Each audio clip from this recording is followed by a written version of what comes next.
the new strut in place and just tighten the top bolts so that they can hold the strut in place, and then raise up the lower control arm, and this will help line up the bolt holes and also allow you to reconnect the sway bar link.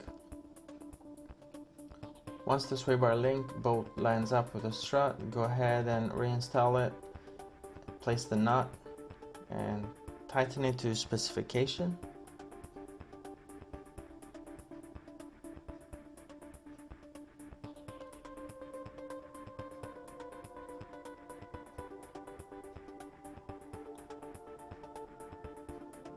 Once you're done with the sway bar link, we'll go ahead and connect the strut to the steering knuckle, replace the nut and tighten these two bolts. Now keep in mind that once you are done with installing the strut, you'll need to take your car in. These two bolts right here not only connect the strut to the steering knuckle, but they also are used for alignment, and this is what can change the camber.